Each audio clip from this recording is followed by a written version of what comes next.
collaboration with the Cyprus Mail. This is the Cyprus News Digest with Rosie Charalambous.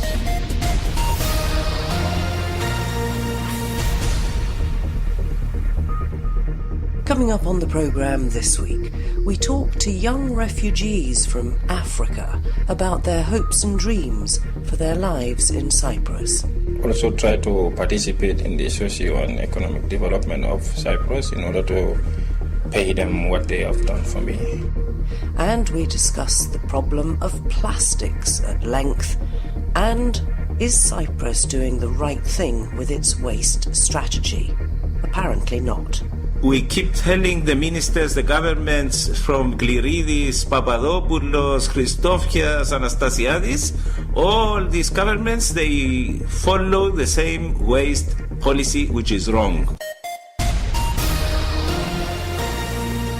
At the University of Nicosia earlier this week, the UNHCR in Cyprus hosted a screening of a project that they funded with young refugees on the island. It's called 7 Lives, 7 Stories, and tells the stories of 7 young refugees from various parts of Africa and the Middle East. 2 of them, from Gambia, Khatija Sofati and Babukar Kamara, told me how they came to Cyprus and what the film had meant for them. Coming to Cyprus is a long journey, because coming from West Africa to Cyprus and through Libya and through the sea, it's a long journey. But pertaining to the documentary, it was an experience that we had, because we learned many new things. Unfortunately, that we were not going to school. So this was a way of learning new things and try to voice our hopes and try to represent other refugees also who are also facing the same thing that we are also going through. And what are your hopes? I mean, you're here now. You've got to make a life for yourself. It's not easy in a country that maybe you're not familiar with. So how do you prioritise what you need to do first and how to become integrated in the society? First of all, in order to be integrated, and I would like to be recognized as part of the society of Cyprus. And I always emphasize on education. This has always been my priority. And this is what I want to do, and also try to participate in the socio and economic development of Cyprus in order to pay them what they have done for me. And if we come to you, what about your story? How did you come to leave Gambia and why? I left Gambia because I was scared of persecutions, and then I came through the river. I entered a boat, so I came to Cyprus. So coming here has helped me, though I lose a lot of hopes and dreams, but I thank God that I have a roof over my head. And your thoughts and hopes for the future? My hopes for the future is like to be well educated and to become a nurse. So you need to do studying for that, of course? Yes, I have to go to, in order to be able to achieve that, I have to go to school. I need to complete my school because I didn't complete. I'm a school dropout at this moment, I was in my final year to graduate from high school when all these things happened. Right, let's talk about the film a little bit and the message that you were all trying to get across.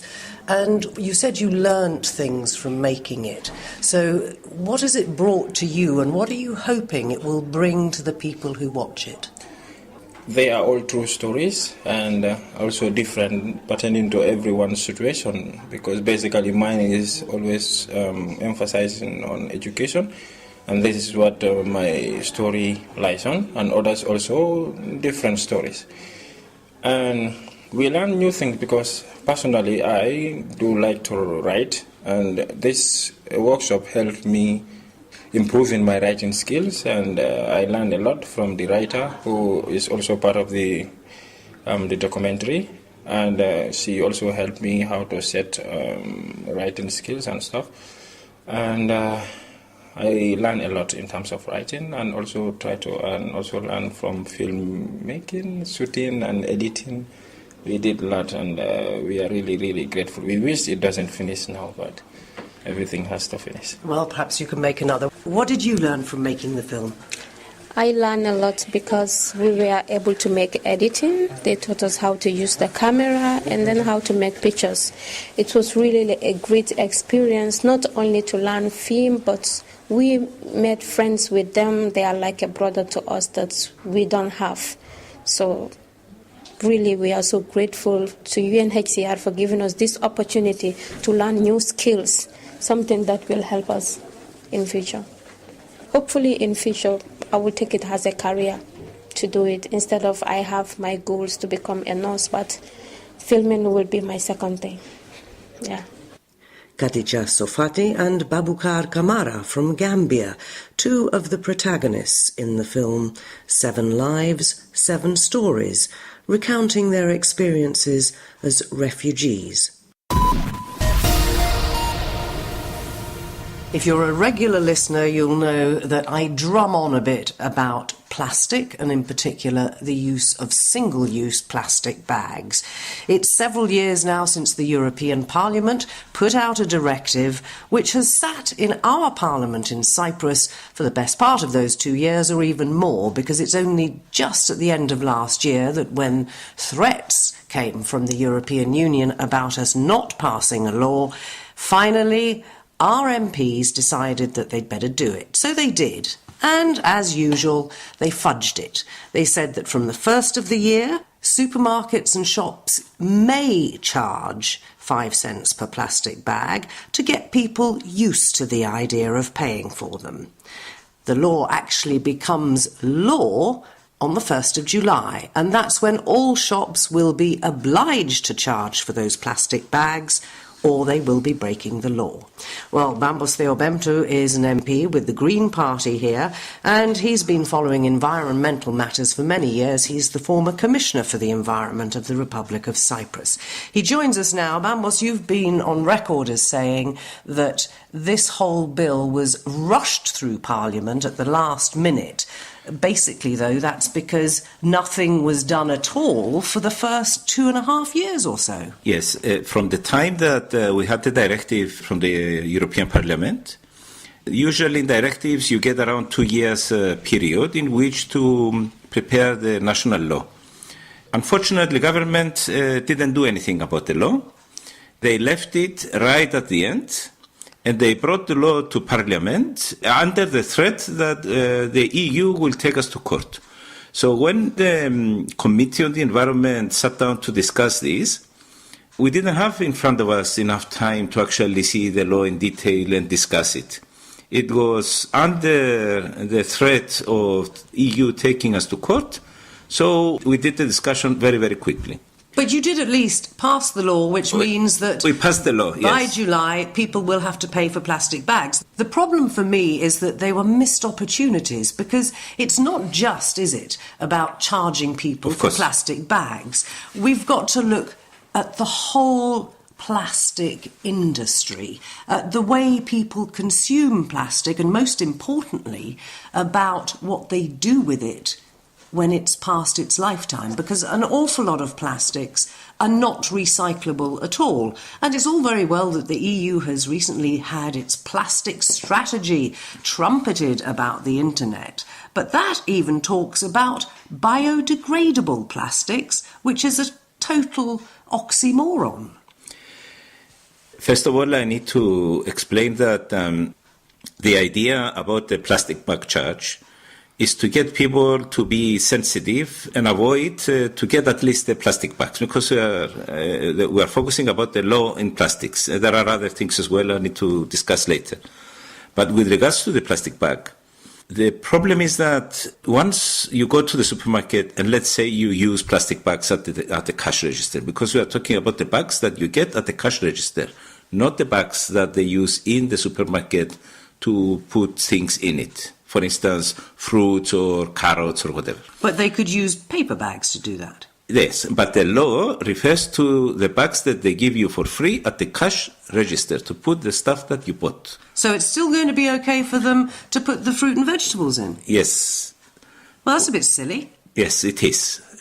Now, in other countries, you'll see that they use the 2-year period So that, for instance, in the UK, they had the law earlier on, and they enforced it gradually. They started from the large supermarket chains, and when the period that was given to us from the European Union ended, they actually extended it to everything, all the shops, I should say. Yeah, but if we look at, for example, Ireland, they've been charging for plastic bags for since years. 2002 or something? Yeah, something like that.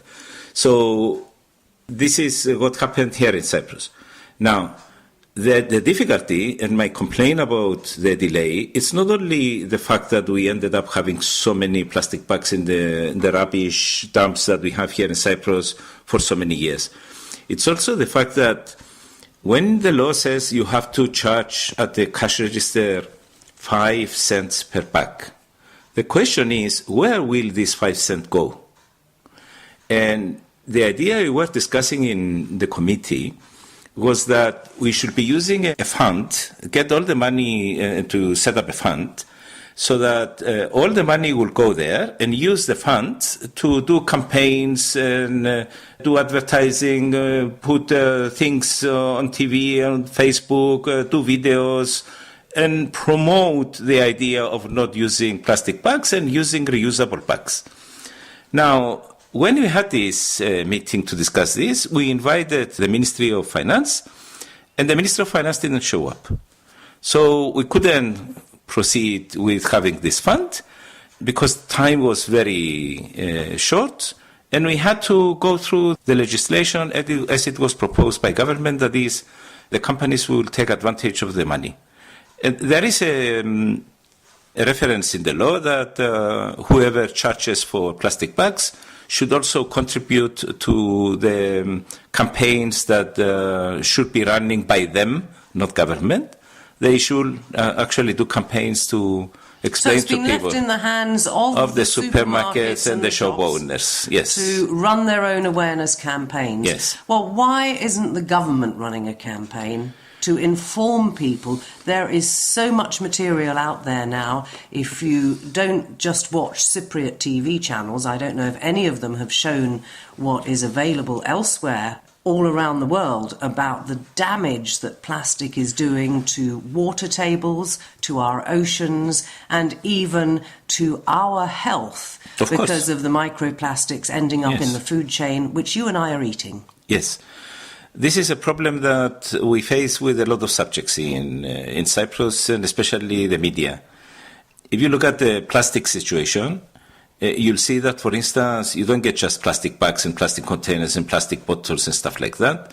You also get plastics in toothpaste, for instance. You get plastics in cosmetic products. But the EU, I think, has now outlawed that. Yeah, they outlawed this 2 years ago, yes. Yeah. But all the rest of the world actually use them. It means it ends up in the sea. It means that it ends up in fish that we eat and in the water, etc., etc. So we have this issue with people not being aware of how bad this is to our health. And this is the whole situation that got me so worked up, and I ended up doing this article that appeared in newspapers, because I worry a lot about what is going to happen. Not because, I'm angry because we didn't manage to handle the plastic bag situation in the time that was given to us from EU, and government came in rushing at the end. I was worried because the companies that actually sell, they produce and sell plastic bags, or they import them, because there are, most of them are actually imported from China. Which has banned plastic bags. Of course. They didn't have any objections to the law. When I was a commissioner and I tried to push this, everybody was against me. I mean, I felt really threatened. They were so angry. Now, when they came to Parliament, nobody was objecting to this. Everybody was okay with it. The supermarket was okay. The plastic bag manufacturers were okay. The importers, everybody is okay. And this okay actually worries me, because the idea is that if we do this properly, these are the people that should go actually out of business, or they should find something else to do. Or, as the EU people are saying, they believe, I may wait until I see it, but they seem to believe that research and innovation will mean that within their time frame of their new strategy, 2050. new technologies will come up which will make some plastics biodegradable. I still can't quite grasp, Bambos, why it is that Kenya, for example, just banned them. You know, why is it that many third world countries are way in front of us yes, and on Latin America these sort of legislation? And here we are dragging our feet, and even the EU, which has a pretty good environmental record as a whole, is putting, I think it's 2040 or 2050 as the cut-off date. But the damage that is being done on a daily basis now means that that surely will be too late. I know, and it's worrying. And as I said, the time frame that we had, 2 years, was not used properly by government. I think they were afraid because elections were coming up and they didn't want to upset people. And they delayed it, and they didn't do anything. And I don't see anything happening soon. The idea is that they said that we need the 6 months until July so that we get organized together and form the companies. Like Green Dot will be the company. They will form a company to actually handle the money and do the campaigns. But I worry because we wasted a lot of time. Millions of bucks end up in the countryside. Even the numbers that they used in Parliament, I think they worry me because I don't think they were correct. They talked about the $1 million in the market every year. I think it's 10 times more than that. It's much more than that. You yeah. only have to be on a busy supermarket checkout. I went through the supermarkets, the chains all over Cyprus, and I talked to owners about the plastic bags, and I know that we are talking about a lot more than 1 million. Also, they gave the number of 2 cents per bag as an indicative cost to the supermarket, which I doubt if it's that expensive. And that means that out of the 5 cents that they will claim that 2 cents is their charge, that means we are left with 3 cents. The number of bags that they claim that we have is only 1 million, instead, to my mind, around 10 million or more. So we're talking about the money that they intend to spend, if they ever spend it, is 3 cents times 1 million, whatever that number is. In the law, there is a date that says that government, within the year of 2018, should enforce the charge of the plastic bags. This is what the law says. And then we have another piece of legislation that says that government decided that the charging will begin on the 1st of July. So until the 1st of July, no charges or anything will happen. It's just a period of time that they gave the companies, a 6 months period of time to formulate a company that will actually manage the funds that they collect. And of course, one might expect that if this was taken seriously, the companies would already be at the checkout saying, do you really want a plastic bag? And they're not. They are still putting one item in one plastic bag and then grabbing another one. So nothing seems to be changing, and then people are going to, presumably, if they don't listen to programmes like this, be surprised in July. And yet Lidl has been charging for its bags for many years, and people still shop there. So what's the problem? I can tell you something else. What if you go to the supermarket, you get 10 plastic bags. By law, it appears on your bill that you got 10 bags, 5 cents each, 50 cents charge, and then you see underneath it a discount of 50 cents. That will bypass the law. This is, judging from the responses that I saw in the committee when we were discussing this, my mind started racing around to find what sort of tricks they will do in order to bypass the law. And this is the trick that I think is the one that they're going to use. Charge you and then provide you with a discount.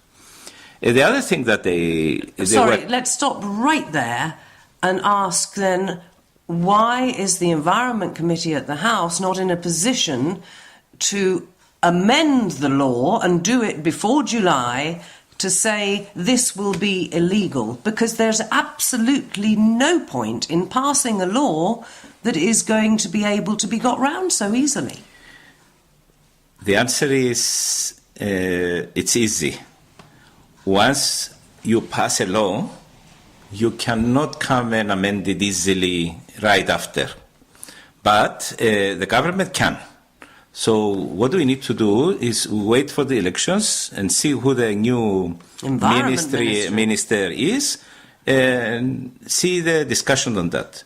Some other people say, okay, we have to wait 6 months, see what happens, and then we do the change, because it will be easier. Parliament will change session, and when you change session, it's easy to change a law that you passed before in the previous session. I need to say that while we were discussing this in the plenary for the final vote, I stood up and I said that I will follow what happens closely, and if I notice that this system doesn't work, me and a number of other MPs will actually do a proposal to ban the plastic bag, not charge it. Be forbidden to hand out plastic bags. So, and I think if this doesn't work, judging from what the feeling was in the Environment Committee, I think we can get this through in the Environment Committee. It doesn't mean that when it goes to plenary, what the rest of the other 40 MPs will actually vote for. But in the Environment Committee, the feeling is that, and everybody is willing, all 10 of us, if the levy on the plastic bag doesn't work, we will come up with a proposal to actually ban the plastic bag. So that you will see the discussion. We decided to see the discussion again this time next year. Okay, let's just move off this topic very slightly and on to the way we manage our plastic waste here. As we've already said, there are large quantities of plastic that at the moment it's just either financially not viable or they are not recyclable. And that's one problem. But of the plastics that are recyclable, any idea how we're doing in Cyprus? The problem with recycling in general, and I have a meeting about this because I was approached by professionals in the field, recyclers of plastic, and they wanted to see me. The problem that they face is the quality of the material that they find in the recycling bins. They feel that people don't know how to recycle plastic, and therefore it's impossible for them to actually sell the plastic to the rest of the recycling industry. So they want to improve on that. But I need to explain something else as well. We have a government policy which me and many other people tried to stop for the last 15 years, that the domestic waste should end up in large units that will actually automatically sort the waste. In these large units, you can detect some of the tins, either metal tins, either iron or aluminum, and you can detect 2 or 3 types of plastic. But plastic bags and all these bits and pieces, they stay in the rubbish. So the difficulty here is that we paid huge amounts of money to build these factories that will do automatic sorting. We have a responsibility from the EU directive, the Directive 98 of 2008, to introduce policies to reduce waste. We have the next important thing is to do reuse, and the next thing is to do recycling.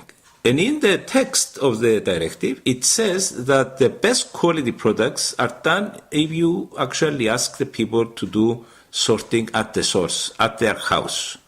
So what do I tell the people, for instance, in Larnaca and Famagusta, we spend 40 or 50 million to actually do the factory that is supposed to be recycling as well. And do I tell them to actually put all the rubbish in the bin and the factory will recycle it? Do I tell them to actually do recycling and then all the factory sits idle because we sort it at home and they don't find anything and they want the materials to sell it? They rely on it. And if we have another problem, if we reduce the amount of rubbish we send to these units to a certain limit, we have to pay penalty. I mean, the directive says that we should do everything in our powers to reduce the amount of waste we produce. And if we manage to reduce it, we have to pay these units penalty. It's crazy. It's crazy. What's the answer? The answer is, it's very difficult to say, but I need to explain to people that are listening that the guys that actually did this policy are actually now in court because they are charged of various charges. So it's very difficult to talk about this. But I think what we need to do now, if it was yesterday we should be doing it, is first of all do a campaign on how to recycle, do a campaign to explain people where they will find the bins and if they are in an area where there are central bins, if they are in an area that actually a truck comes and picks up the recycling material outside their house and do it. Pass a law that will make recycling obligatory with penalties if you don't recycle. How can you check that, though? It's easy. It's easy. Pass a law that says that you don't pay for rubbish every year, but you use my bags, the municipality's bags. And if you use the municipality bags, which are, for instance, 30 cents each, it means that if you are at home, you don't want to put a lot of material, a lot of rubbish in the 30 cents bag, but you want to recycle.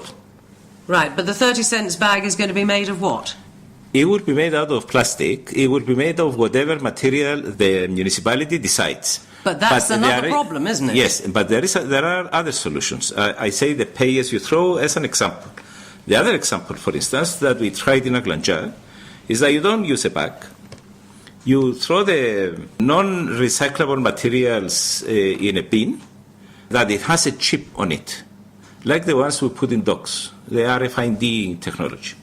So what happens is that when the truck comes to you, they hook the bin on the truck, the waste truck, automatically reads the bin. It knows that this is the bin of Mr. So-and-so and so at this address so-and-so, the day is so-and-so.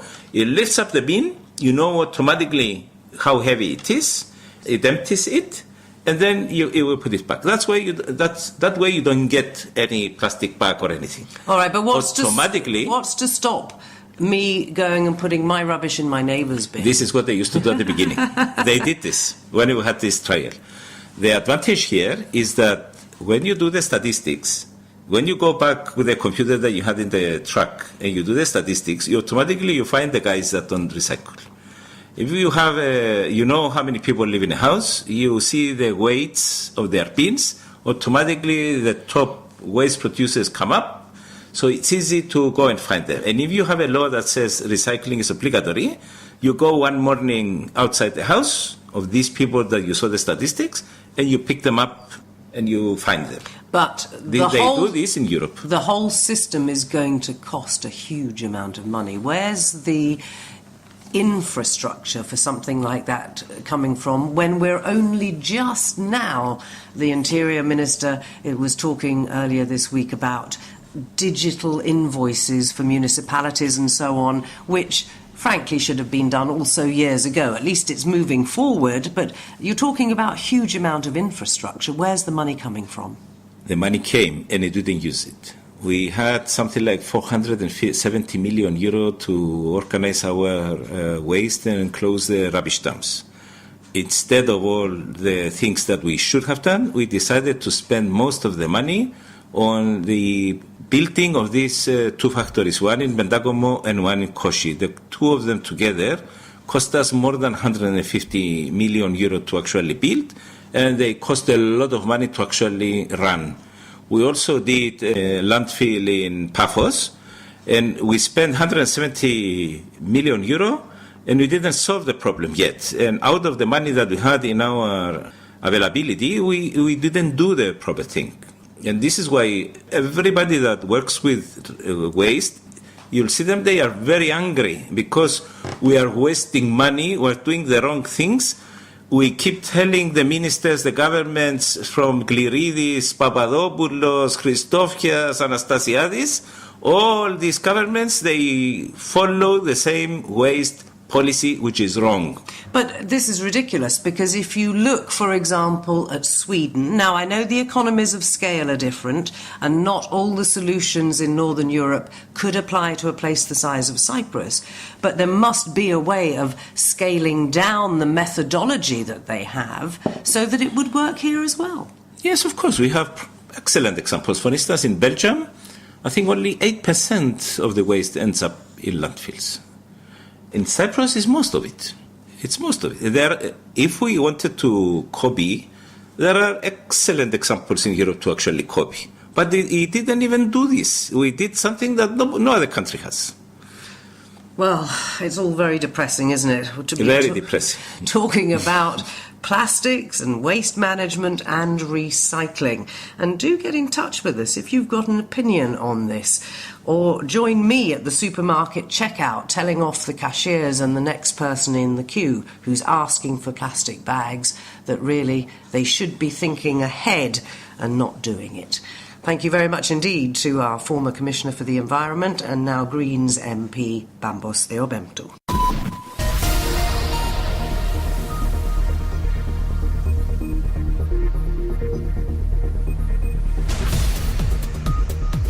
Well, that about wraps up this edition of the Cyprus News Digest. Many thanks for your company. Hope you'll join me next week. Till we meet again, take care and God bless. Bye-bye now.